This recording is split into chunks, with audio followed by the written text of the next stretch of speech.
السلام علیکم ورحمۃ اللہ وبرکاتہ۔ عزیز دوستو، آج کی اس ویڈیو میں ابو ریحان البیرونی کے بارے میں آپ کو بتانے جا رہا ہوں۔ امید کرتا ہوں کہ آپ کو میری یہ ویڈیو پسند آئے گی۔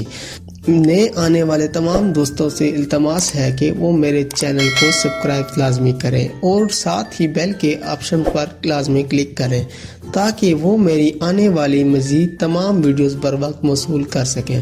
تو آئیے چلتے ہیں آج کی اس ویڈیو کی طرف۔ 3 ذی الحج 362 ہجری یا 4 ستمبر 273، رجب 440 ہجری یا 11 ستمبر 1048 عیسوی۔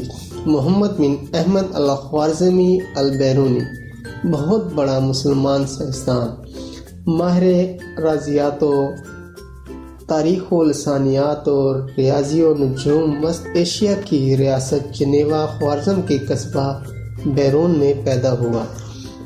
اس وقت وہاں آل عراق خاندان کی حکومت تھی۔ شاہ خوارزم احمد بن محمد کے چچا و بھائی ابو نصر منصور بن علی نے البیرونی کو اپنے سایہ عاطفت میں لیا اور تعلیم دلائی۔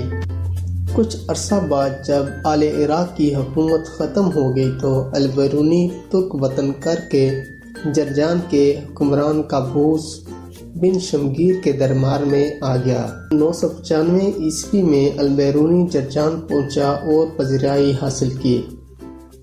یہیں اس نے اپنی پہلی تصنیف آثار الباقیہ 1000 عیسوی میں لکھی اور اسے قابوس کے نام پر معنون کیا۔ خوارزم میں حالات بہتر ہو گئے تو البیرونی وہاں چلا آیا اور علی بن مامون کے دربار میں زندگی بسر کرنے لگا۔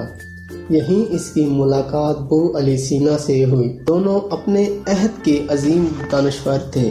علی بن مامون کی وفات کے بعد دونوں اس کے بھائی ابو العباس مامون کے دربار سے وابستہ رہے، جو 1009 عیسوی میں خوارزم کے تخت پر بیٹھا۔ 1016 میں عوام نے اسے قتل کر دیا اور اگلے برس محمود غزنوی نے خوارزم کو بھی اپنی سلطنت میں شامل کر لیا۔ ابو علی سینا اور دوسرے علماء تو وہاں سے ترک وطن کر گئے، مگر البیرونی محمود غزنوی کے دربار سے وابستہ ہو گیا۔ 1017 عیسوی میں البیرونی غزنہ آیا۔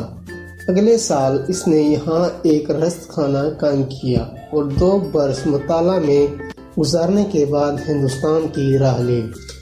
اسی اثنا میں محمود غزنوی ہندوستان فتح کر چکا تھا۔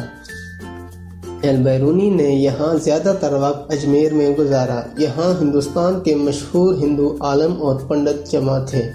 البیرونی نے ان سے قدیمی علوم اور سنسکرت کی زبان سیکھی، نیز ہندی تہذیب و ثقافت کا گہرا مطالعہ کیا۔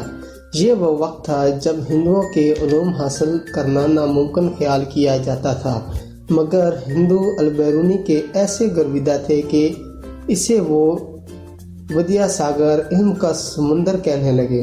البیرونی نے ان کی مذہبی کتاب بھگوت گیتا کو عربی میں ترجمہ کیا۔ اس کے علاوہ ہندی تہذیب پر ایک کتاب الہند بھی لکھی۔ امید کرتا ہوں کہ آپ کو ہمارے اس عظیم مسلمان رہنما ابو ریحان البیرونی کے بارے میں یہ چھوٹی سی معلومات پسند آئی ہوگی۔ میری مزید ویڈیو دیکھنے کے لیے میرے چینل کو سبسکرائب کرنا مت بھولیے گا۔ نیکسٹ ویڈیو کے لیے مجھے اجازت دیں۔ اللہ حافظ۔